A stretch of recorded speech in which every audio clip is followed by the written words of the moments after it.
Do you guys have any questions on well, we're going to have Seth do some questions that we already have kind of set up. But if you guys have any questions for listings that you have at the end, if we have more time, then we can answer those. So in the meantime, if you can think of something, let us know. I have a question. Yes. How do you revive a stale listing? Oh, that's a good one. I need that.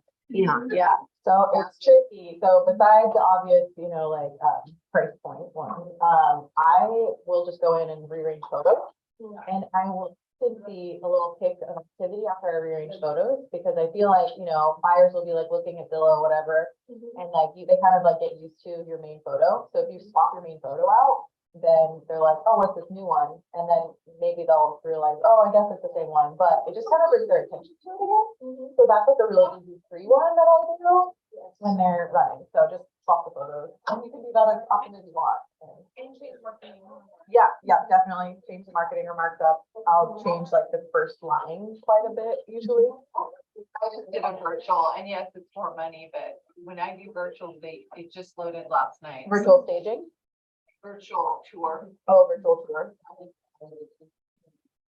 Yeah. And we lowered price numbers. Yeah. So if you guys don't know, I forget how many days it has to be an active listing before you can do this, but if you drop the price at 5% or more, and it's been on the market, I think it's 90 days or so, then the MLS lets you cancel it and put it up as a brand new listing. It needs to be 10%.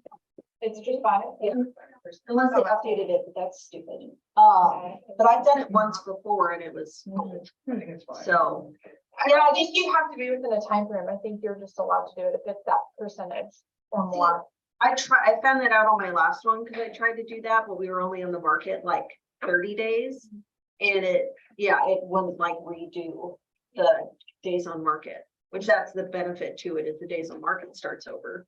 But yeah, it didn't do that for some reason. I'll find the little link for it, but yeah, it's great. Well, I think that we should probably just start without Aaron, and then we could just get him up to speed on the question, so that we're not waiting around for him. And I'll just sit in his chair because they usually chime in too much. Yeah, no, it's great. Yeah, perfect. Okay. Anna, you can see everybody now and everything? Hey, Okay. classroom. Sorry to interrupt. Sydney is a little bit muffled, and it might be because the sound bar is behind her. Okay, so I probably go to the side and then I can talk. Is this better? Yeah, that's a lot more clear. Thank you. Okay, great. Thanks for letting us know, Amanda. And we have an arrow, and he's coming in the back. Oh, yeah. Please figure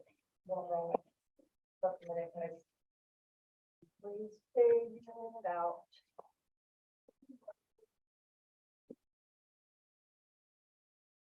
Probably start with your first question, right? And then have him answer them. Yes. Yeah, we can just have Aaron answer last. Yeah, I was gonna have you guys introduce yourselves. Okay. Name, how long you've been in the business, the areas that you prefer to work. Awesome. Sounds good. Well, I guess I'll go first. I'm Sydney Groen. So I grew up in Leavenworth, and that's, my stomping grounds where I do the most business. I also do the whole Wenatchee Valley, a little bit of Lake Chelan sometimes.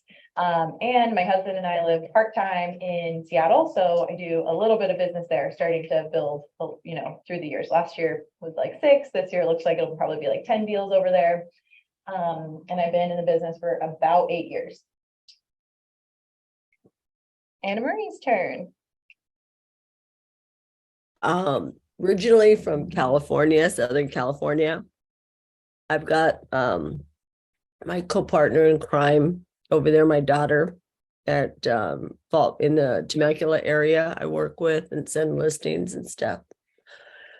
I've been in the business, I'm embarrassed to say, but about 35, 33 years plus in different facets. I started my journey in the mortgage banking industry in all facets there, and then have solely just gone. And then I did real estate and mortgage lending together in a small brokerage, and then just solely went on real estate in 1998.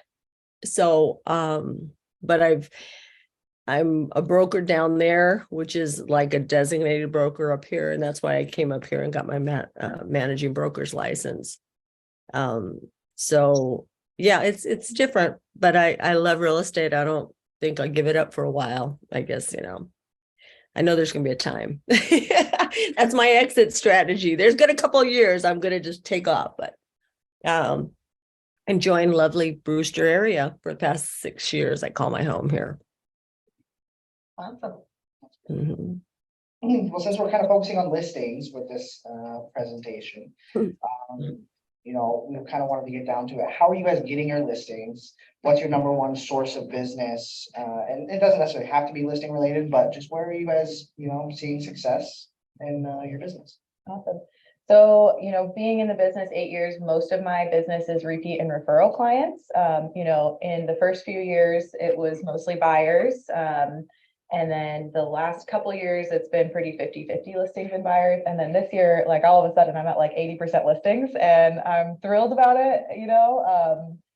Didn't quite expect, to be so listing heavy this year. But it's working out great. As far as other ways of getting business that's not referral and past client based, I've been testing out 72 sold. I don't know if you guys have seen the emails on that, but back in October, I joined one of those webinars about what is 72 sold, and I was really impressed with the system. So it's a home selling program that you get trained on as an agent, and then you can present it to people, and you can do DIY marketing around the 72 sold. And they also have a TV ad referral that you can pay into, and then you get referrals from 72 sold, the company. It's pretty expensive. It's $1,500 a month to be paying into the referrals, and you also pay a 25% referral fee. So, I've not broken even on it yet, but I expect to.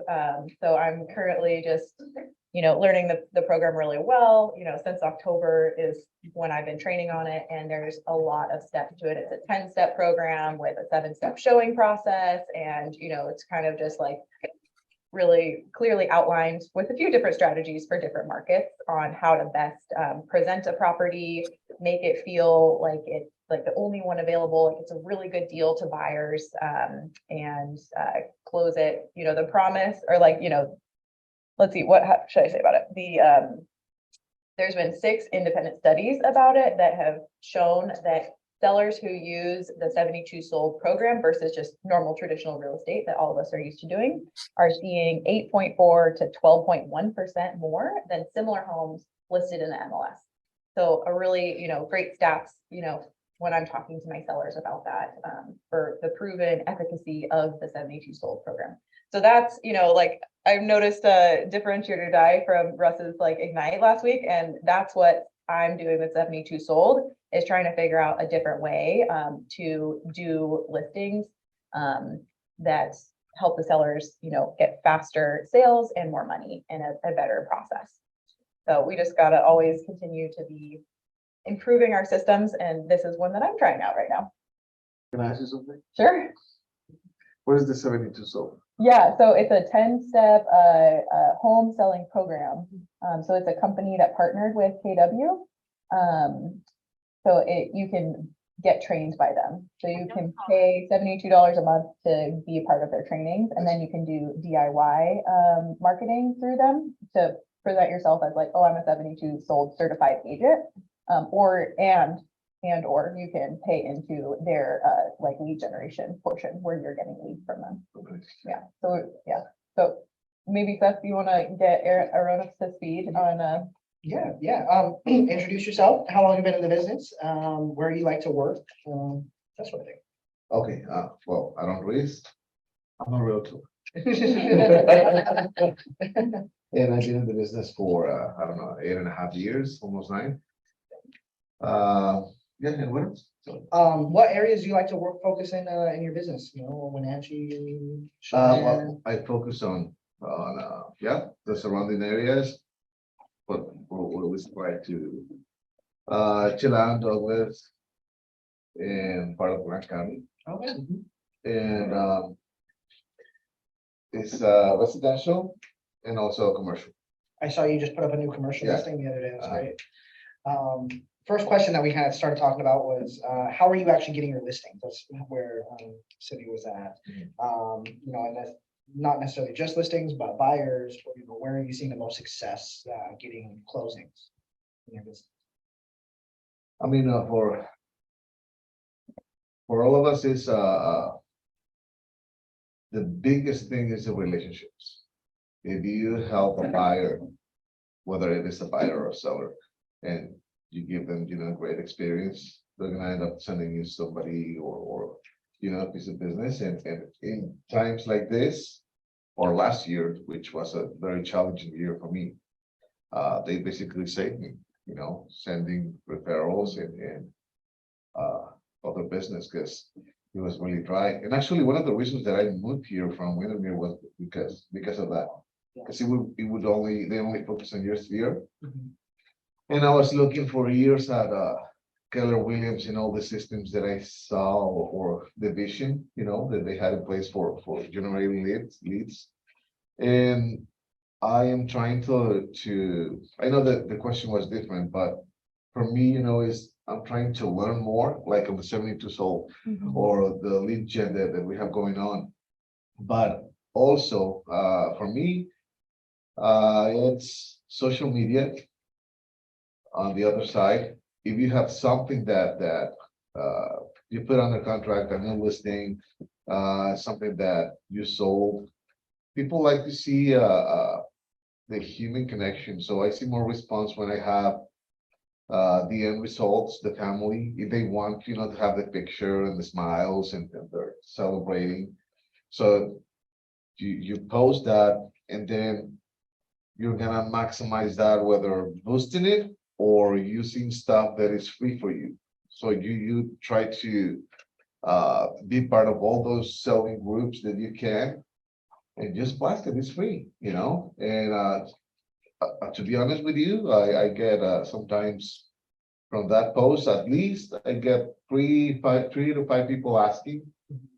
Maybe they're not ready, but then down the road, I have lenders that, which is also really big. If you're working with a lender that is gonna help you identify if they need help, if they can qualify now. Okay, they can't right now, but they're gonna put them on a plan so they're ready in 6 months.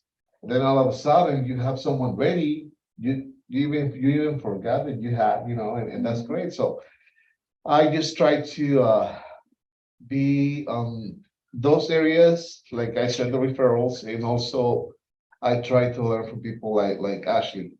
Ashley helped me how to Hi, everybody. how to place ads through Keller Williams and Command. Yeah. And that also send me leads as well, you know. So that's basically the three main places for me. What portion of your business would you say is referral based off of what you're doing these? I would say 70%. Wow. Yeah.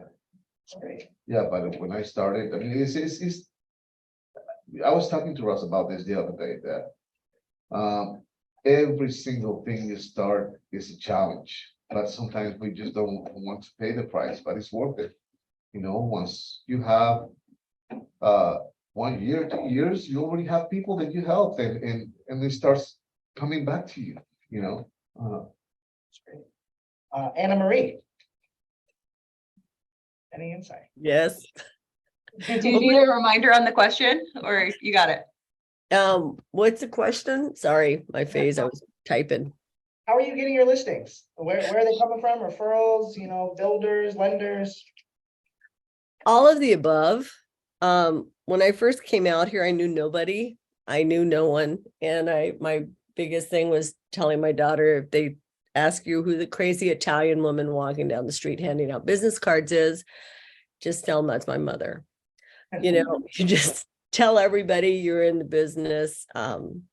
You know, starting out, maybe you don't have a sphere of influence, but you do have a cell phone, and that's your sphere. So send out, I have some texts that I've gotten that I just send out and let people know, hey, I'm here, I'm in the business. How you doing? But like Aaron said, everything's relational. I get a lot of my business now from past clients new clients. Apparently people know I'm alive now, clients. You know, because I'm in Okanagan County. I do some Douglas. Our license is everywhere in Washington. So, you know, but if you're gonna help somebody in Spokane or in somewhere else, because you have that license, be sure you know the area, so you're not doing them a disservice. Try to work within your wheelhouse. I just continually, it's consistency, and I make my calls daily. I've got a form here behind me. It's the DT-D2 schedule. It's do the database twice. And basically you can go through the whole, I can send that out if you guys want to start doing that. First, second, third quarters, making your calls, 20 calls a day. And you might think, oh my God, I can't do 20 calls. I know that. But if you just concentrate, even starting with one, to call a past client, check in on them. And then you can text people. It goes through the alphabet. So you're doing like A and W's, and then you're doing N's, or you're texting in your database. There is gold in your database, ladies and gentlemen. It's nice if you have money to pay to get, I don't pay for Zillow or anything like that. I don't pay AdWorks. I am part of real estate planning community and the land community. And just, you know, I just, people know. So I get commercial, I do land. I do residential, bone up on your NAR certificates and get educated. But it's just consistency. Do I do it all the time? I try, but you know, it's working. I've got all these listings coming in, and very grateful on that. So just treating your people good and they come back, and that's the best word of mouth you can get. So I would encourage all of you, get busy in your community, Chamber of Commerce, Rotary, whatever. Let them all know you're not a secret agent. Yeah, I was actually just gonna say, make sure you guys are not a secret agent.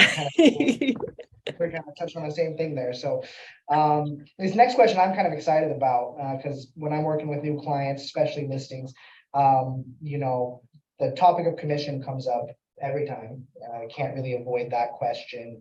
And it's always the most awkward one. So we kind of wanted to figure out, how are you guys handling the commission objectives with your objection with your new clients? Whether it's, you know, here Premier One does 3.5%, or 6% is too high. You know, how do you guys handle those objections, or maybe what are some of the common objections you get from those owners? Oh, Yeah, okay. we'll just go in a row. All right. You know, for me, it's you gotta establish your value. And we know that there's people that charge way too much. And we charge, I believe, you know, something fair, and that shows the value that we have. I see people, the first thing we do, or from what I see, they say, you know what, I'm gonna charge you the lowest commissions just so they can get the business.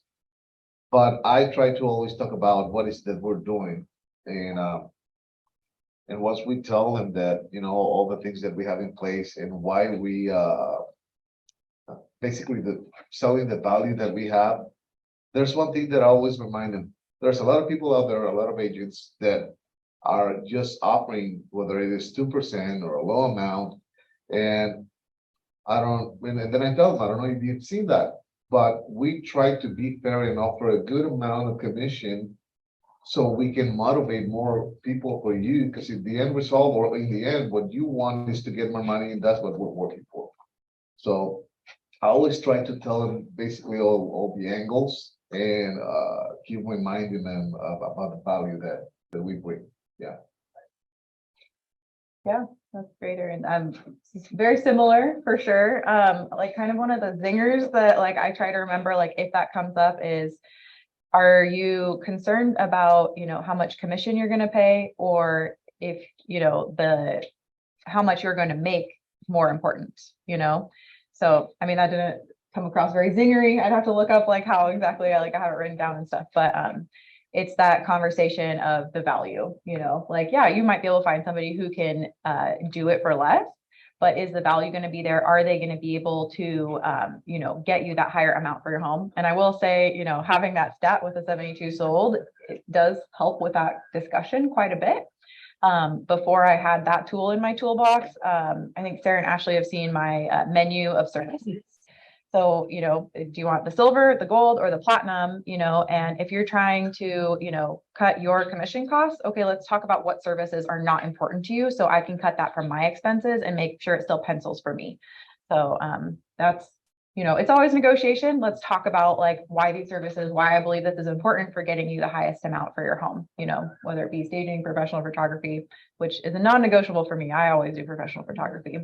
But some of the other stuff, sure, if it's in an area that's moving really fast and there's lots of buyers looking, maybe you don't need the, the 3D Matterport, or maybe you don't need the drone photography, and those are expenses that I can cut, and we can talk about that. Can we rip off and duplicate? Yeah. Yeah, I think, do you still have it? It was probably from my old email. Okay, yeah, I'll resend it to you. Okay. Yeah. Mhm. I haven't updated it in a while, so That's yeah, but yeah, you can definitely have it and make it your own. okay. What are, you kind of touched on the 72 sold being a good thing that would, get sellers on board or make it an easier conversation, but what are some of those key value points that you guys point out that like really resonate with sellers? Did we do Anna Marie commission yet? Yeah.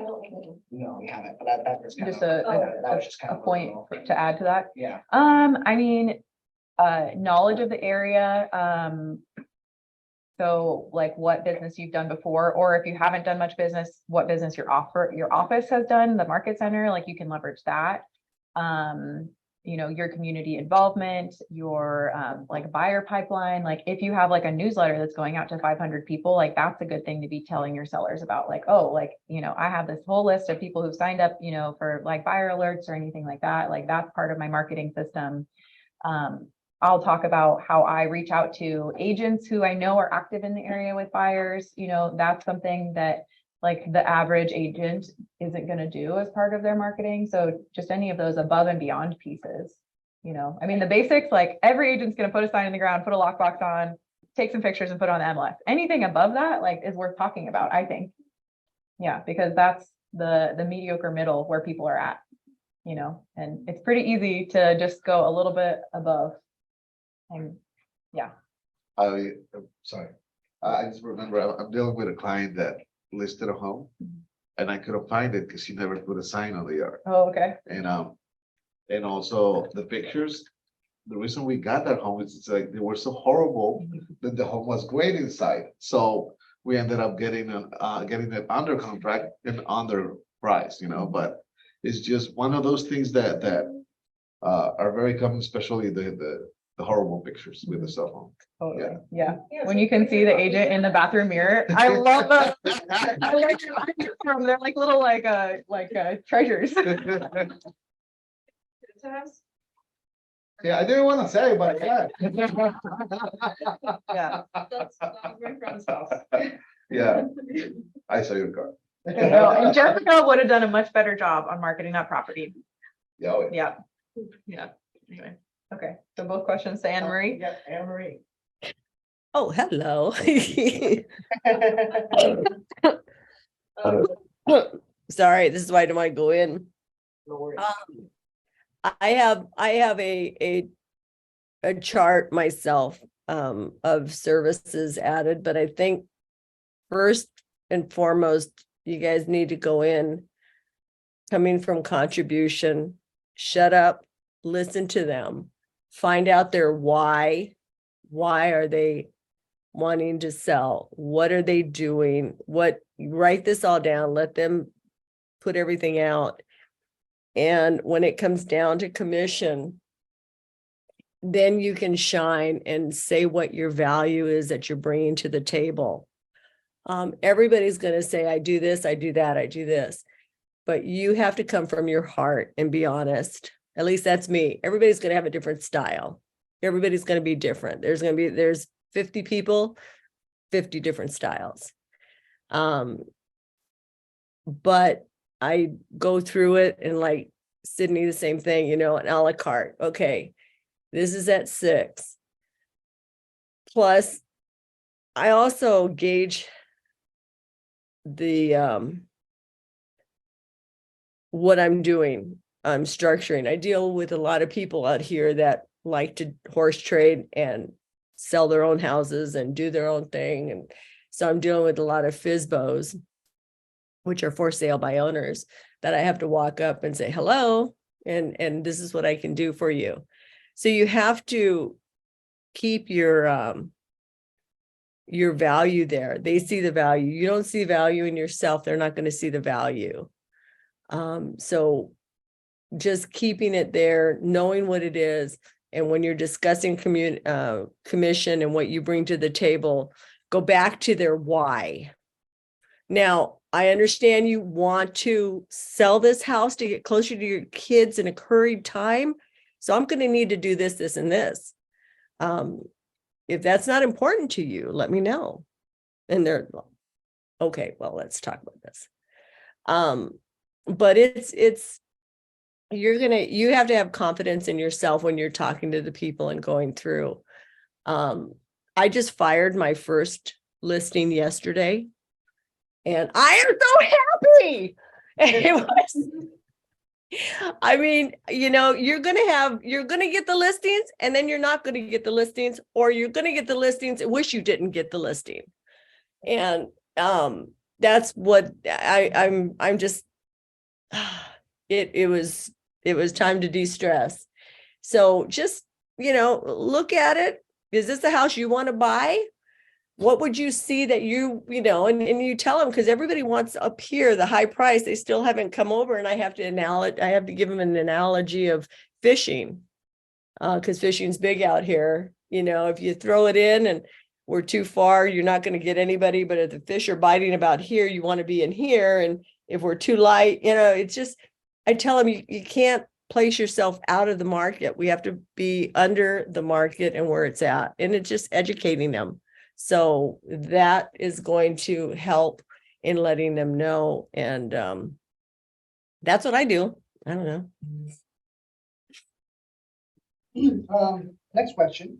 We don't have that many, so there's only a couple left. But what are the key components of your buyers and listing presentation? This can be, like, what do you give visuals? Do you leave with a nice packet or folder? What's your secret sauce? Well, depending on, for me is, I like to meet with them and I like to make notes. Rarely I make a presentation unless it's something that I really need to get my point across. Or sometimes you can read that people are like very analytical and even visual sometimes. Well, visually helps a lot, but I just try to make sure that they know I'm listening and making notes, and also talking about things like we're just mentioning. So they have a goal that they're selling. They have a reason why they're selling. Right now I have this listing. The reason they're selling is because they're not making any money on it, and they want to invest the money right away before they get it and spend it. So I made sure I explained to them, because they were kind of like, I was there 2 days talking to them. They were ready, and I remember I had all the paperwork. And then the guy is going like, what do you think? And then the other guy is going like, I don't know. What do you think? So we spent like 2 hours there until I was like, guys, I'm gonna leave. I'll talk to you tomorrow, but I want to make sure that if we do this, you're confident, you want to do it, and you're not gonna have any remorse. So by then, I explained to them, okay, what happens if we sell? Okay, this is what's going on in the market. We have a lot of seller financing opportunities. and then their eyes went like this, so they were very motivated to sell. And sometimes you just gotta find out what is it that really what they're afraid of and what really motivates, that's my. Yeah, I mean, both to Aaron's and Anna Marie's point, the listening part. So I like to go fully prepared because there's definitely analytical people who want to see graphs of data and lots of comp. And there are people who, just want to talk through it and be heard. And then, you guys get the people who are like, whatever, just tell me what I was going to sign for, that just want to feed through it. So definitely the first thing that I do for, anybody, if I'm meeting them the first time, or if it's somebody I've known for a long time and they're just like, hey, come tell me what my house is worth. I'm asking a lot of questions. Okay, why are you thinking about this? What's your motivation? What's important to you? And you can ask that in a bunch of different ways, to get the different answers. Part of my listing presentation. So I get in the door, say hi. I usually bring a little gift, just be like, hey, this is just, a little pot of mustard. I grew up in Leavenworth, so it's, from home to me, thanks for taking the time to have me over and show me your home. Can first start with a tour, and it's meticulosity walkthrough sort of thing, just writing down all of the things okay, is it popcorn ceilings? I really want to know all of the super specific details that first time that I'm meeting them. And that shows them right off the bat that I really care about those details and I'm serious, I'm ready to go. So that's the first step, is meeting them. Okay, we're going to tour the house, talk about all the details. Now let's sit down, ideally at the kitchen table, so we can sit across from each other. And through that walkthrough, I've been asking questions about their motivation and all sorts of things. So I feel like at that point, I've got a pretty good understanding of what are the pieces I've come with prepared that I want to focus on. So depending on what their personality, what their motivation is on, that's when I'll pull out those items and talk about them. And then I usually leave a whole packet with them, with presentation material, comps. Sometimes I bring my past marketing materials for homes. I've got really beautiful, shiny, bifold, data or property brochures.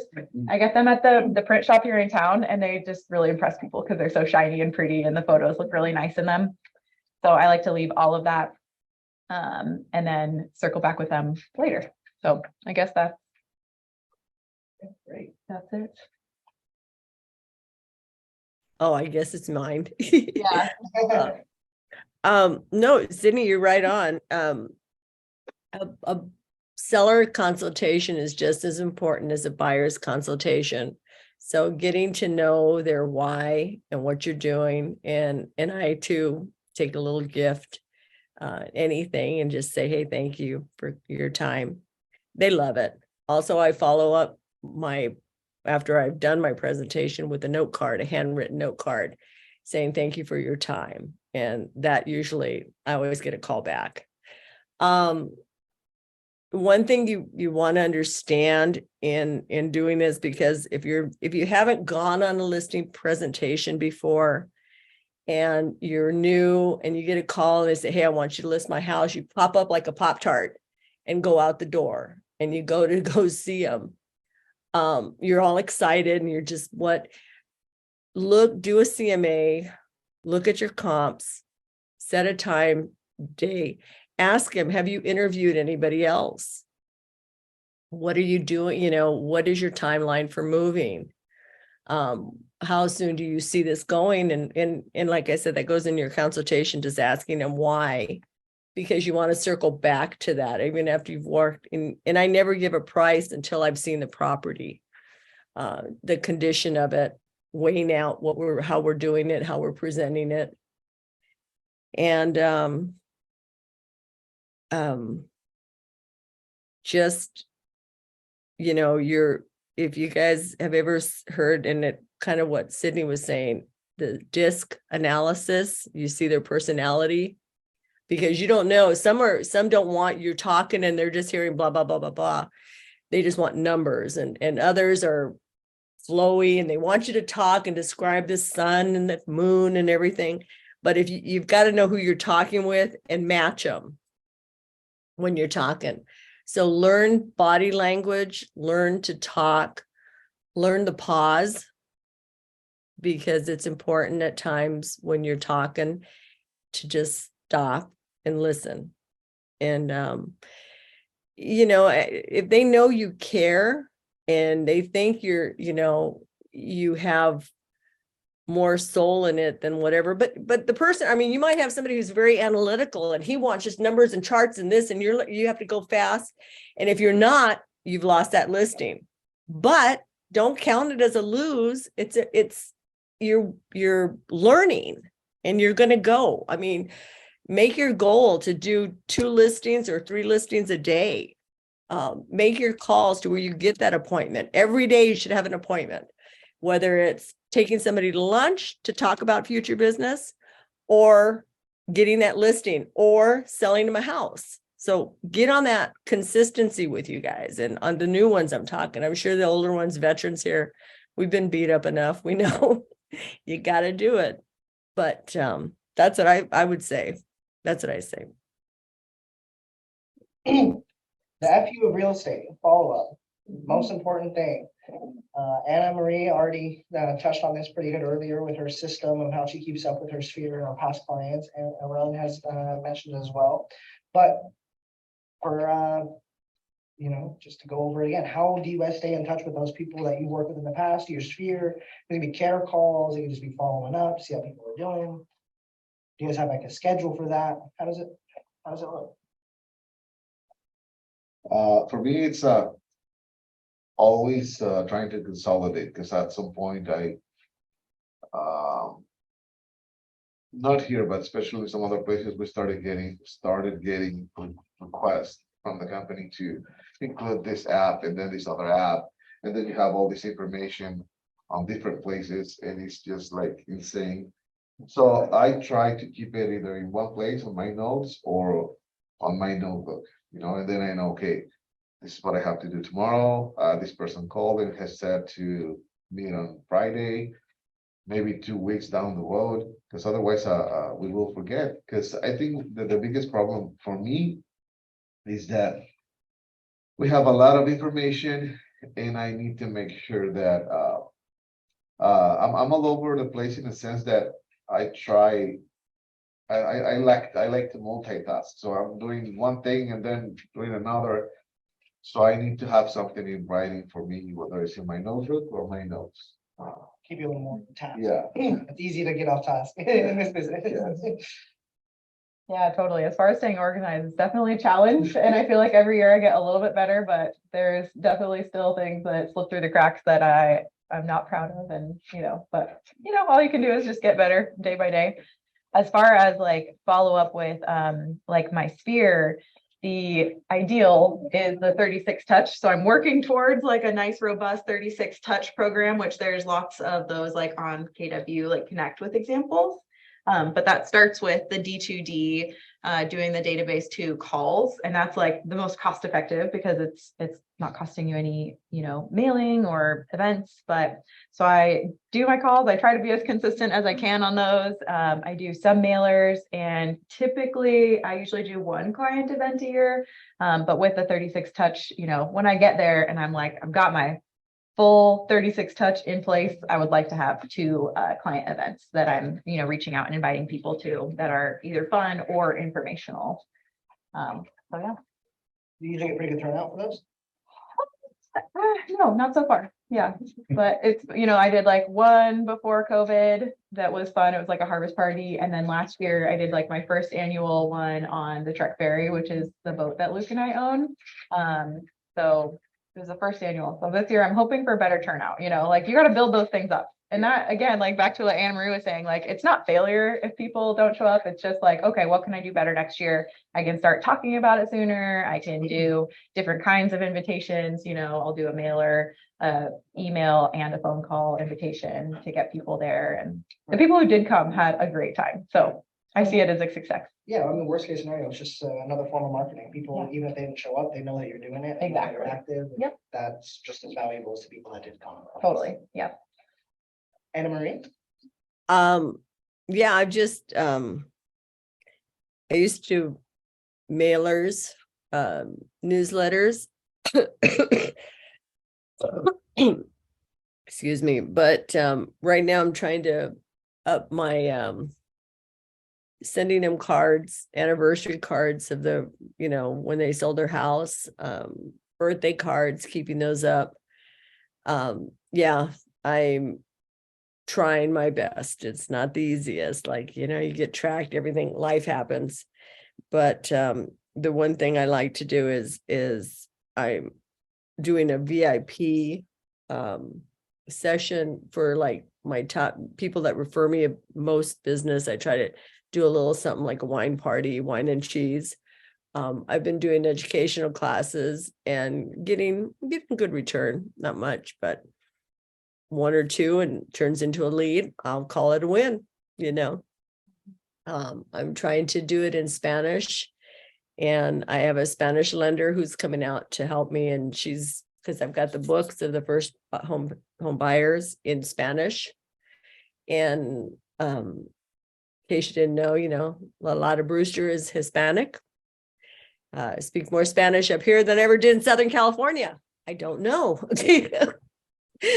But I love it. The people are wonderful. And I just, I've gotten chili brought to me and tomatillos, and somebody brought me in they wanted to bring me a goat. I said, no goat. I'm okay.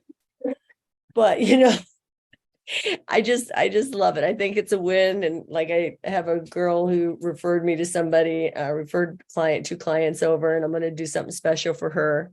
So that's kind of, it's kind of, I haven't got a full system. We have the whole systems there, but I haven't found one that really fits with me and what I want to do. But like I said, I'm small, I'm not big. So, yeah, that's it. As long as I touch them and talk to them and do my calls every day, somebody's getting talked to and saying hello. But that's it. Well, that was all the questions that we have, and this isn't something that we necessarily planned for, but I think it would be good since we have the resources here. Anybody here have any questions? Where is your go for like the analytical sellers that want to, because like if we were able to get something, all that info. So where do you guys go to pull information, whether it's what the market's doing and things like, what do you gather to have a little? Oh, well, for me, I always go to the tools that we have. Let's say that you start with the CMA, you have that ready, comparables. But I've had lately a lot of deals with seller finance, and some of them were like really tricky or things that were new, And what I did is I relied also on Tom and Marsha. I asked them, hey guys, what do you think about this? And then they advised me on some different things that I could adjust. So I always try to see what's out there online. And for me, for us, having Tom and Marsha or even you guys that have gone through some experiences, if I ask Sydney, Ashley, or you, that's huge. And to be honest with you guys, I haven't seen this in our lives. This is they're more reluctant to help you, it's just different. Yeah. As far as like stat places for the analytical stuff, so the stats on Northwest MLS, I love looking at that by zip code and comparing. And so for my analytical people, like, I feel like they've got the questions, okay, like what's like the average, time on market, like average showings, like, and I always try to say as much as I can, like, yeah, these are just the stats. So like, we don't know exactly, like, especially with the showings, like they pulled out from showing time. Not everybody uses showing time. So this isn't super accurate, but it gives us a nice little benchmark to expect, like, okay, like, so in your price range, around 30 days on market is what they're seeing, so just what are the averages on there, what to expect. So the Northwest MLS is really good for the local stuff. That one, I have it saved on my a bookmark. Pack app. So they are really good too and they cover like even the off market stuff, which is great. So that's another one to add in is the pack app. We should get that out on a sales rally note reminder for people who don't have that page, but They have one for Wenatchee. Mhm. Shaw, yeah, so they're monthly for Wenatchee and yeah, and then Kashmir and Leavenworth are quarterly. So not as, useful to know what's going on last quarter in Leavenworth, but hey, you know what? And then I also, on the 72 Sold training, they do an, national one, and I find that really interesting to see. So I like to show people like, okay, here's what's happening nationally, then here's what's happening locally in our area. And then, okay, then we'll go to the really, here's the coming for specifically your home. So I kind of go big, medium, and then this is the specifics for your house. Amanda had a question. I don't know if you did that before. I don't know if it was. Did you say my name? Yeah. Do you want me to look at the chat? Yeah. So this is for Sydney. I'm wondering about staging. I know you do some of the higher end real estate. Who is paying for staging, and kind of what are you seeing as industry standard? Yeah, that's a great question about industry standard. Again, it's similar to commission where it's negotiable. Sometimes I'll pay for staging, but again, it's got to be on that like higher end because I'm the one taking the risk to pay that upfront cost. So I make sure my client really understands that. Like, I'm happy to do that, but I need to be compensated more because I'm the one taking the risk for that. If it doesn't sell, if you change your mind, like I still have to pay that upfront cost. Sometimes my sellers, are in a position where they can pay for it. And I always prefer to go that route, and, so Christy Gatewood with Yellowgate Staging here in the Wenatchee area, she's really great for, selling her own value, and she's got some great stats and everything. So she helps me sell her to my seller clients who I think it's best for doing staging with. If they're in a position where they cannot pay for it, then I'm willing to. I just need to be compensated, on the end, at escrow for taking that additional risk. And I have been burned by that. So, you just have to go in knowing that you might not get it back. Anybody else have any other questions?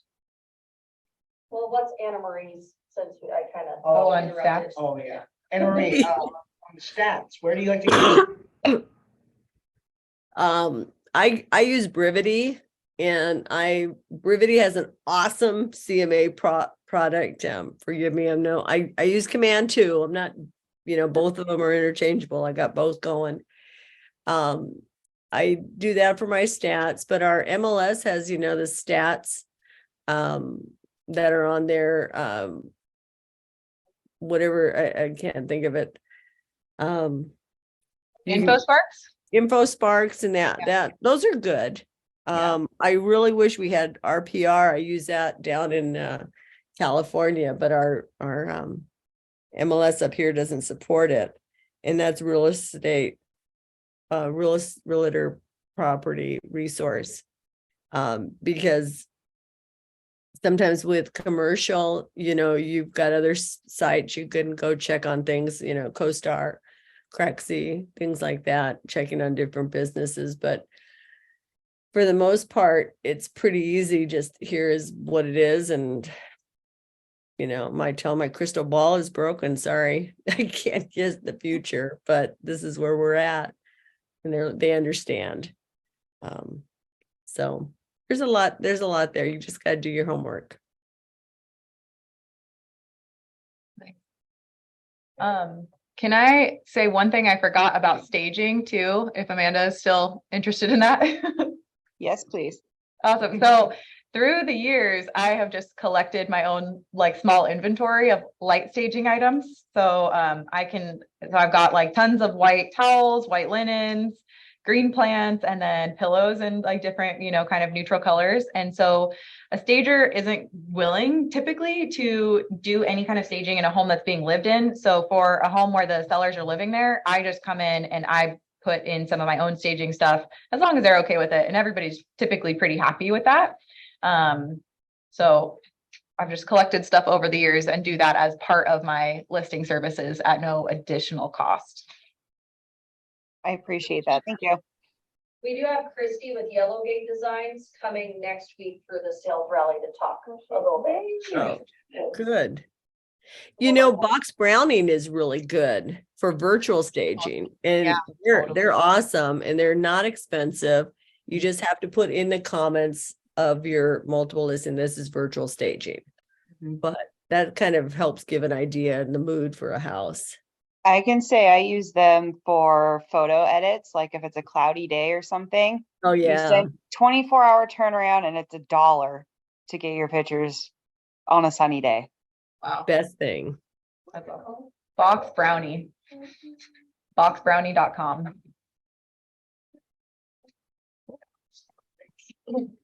Anyone else have any other questions? In Zoom land here? Number one advice for new people that have never had a listing.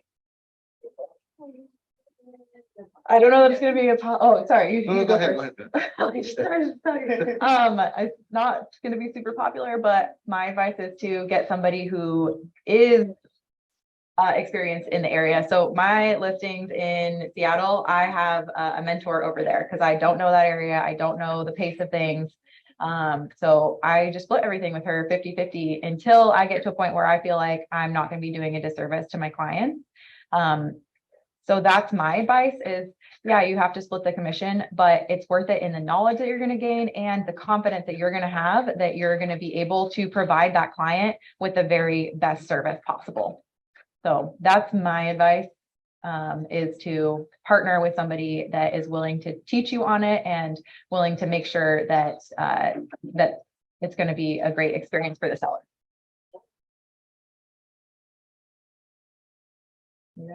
Oh. Well, on the first time that you're gonna go there, I think that the biggest thing you gotta do is we all did it and we keep doing it sometimes. You gotta fake it till we make it, you know? Make him feel comfortable, like you've done this before. And Sydney is right. If you're not working in your area, yeah, get some help. But if you're here and this is your first, second listing, even when you have 10 listings, there's always new things. You gotta make them comfortable. We never stop learning. And it's great when you're honest and you tell them that, like we have heard a lot of times, I don't know this, but you know, I'll find out for you and get back to you. Because in the end, it's just that I believe that we see all these changes, AI and all these things coming, but nothing's gonna replace the trust that a human has in another human. Oh, yeah, ditto. I would say if you're new, get in with the mentor or get in with Sydney's productivity. Do not try and wing it yourself if you've never, you know, and you can be honest and tell them this, I've never done this before. They'll probably go, but you know, tell I will do my best. I'm going to work the hardest on this. And this is going to be, you know, and just letting them know, but follow somebody, shadow an agent. If somebody in the area in there will let you shadow them and see what they do on their listing, you know, keep your mouth shut, just follow them and pretend you're holding their bag or you're taking pictures or something, but you listen and see what they're doing in their style. Cause you're going to develop your own style. The MREA has the best advice on everything to do and there's systems on it, but you're going to develop what fits for you. But if you don't have never done it, you don't want to be missing things or saying things that aren't proper. And yeah, like Aaron said, learning that thing. If I don't know, I will find out. And don't be afraid to admit that. But I would say for your first time, follow somebody. If you're just new in it, the test shows you how to stay out of jail, but life experiences is going to help you develop into an agent.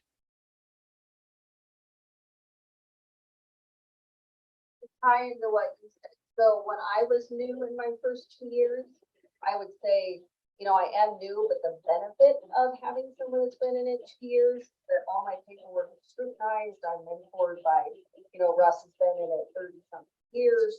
And, you know, so you're not just getting me, you're getting multiple people because within the first 2 years, it's just a part of it. So it makes them sound like there's more value.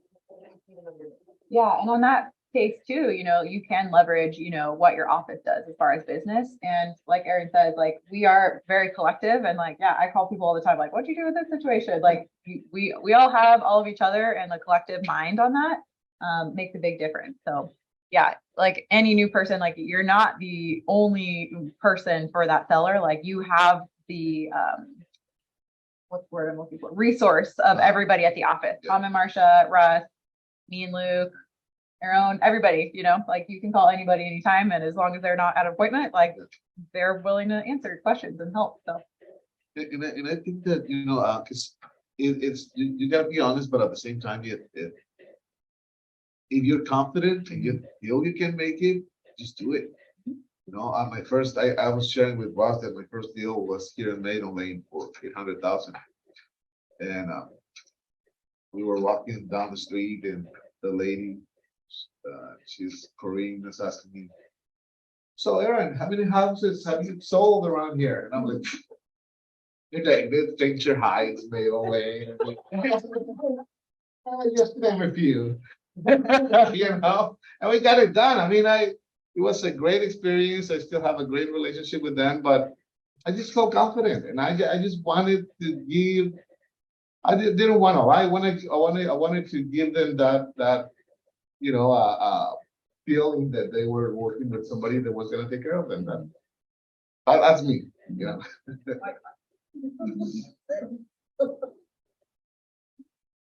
I had similar conversations when I started out here. So it's yeah. I use the we a lot, even now, like, Oh, yeah. like, oh, we market you here, and we do this, and we do that. Like, it just, yeah, even though I'm the one talking to them, they don't know that I don't have a whole team. Howard and Yeah, but somebody from our auditor, Oh, really? yeah, everybody can still hear you, but It died? Anna Marie, you can hear us, right? Well, my Zoom. Oh, okay. we can't hear you. Cool. Can't hear you. Well, we're like right on time to end at 1. If nobody else has any burning questions. Really appreciate it. Yeah, definitely. Good job, emceeing. Yeah. Thanks, everybody. Glad you could make it. Thank you. Thanks, Anna Marie. Thanks for not sharing your germs with us. Uh-oh. I think you're muted, but we love you. Bye, Anna Marie. Thank you. Right. Thank you.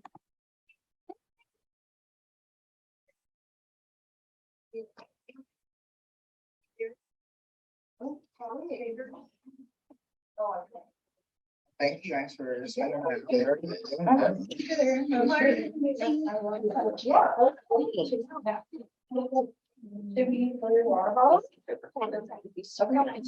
Right, let's go put these away. You know where to find I told you. Recording.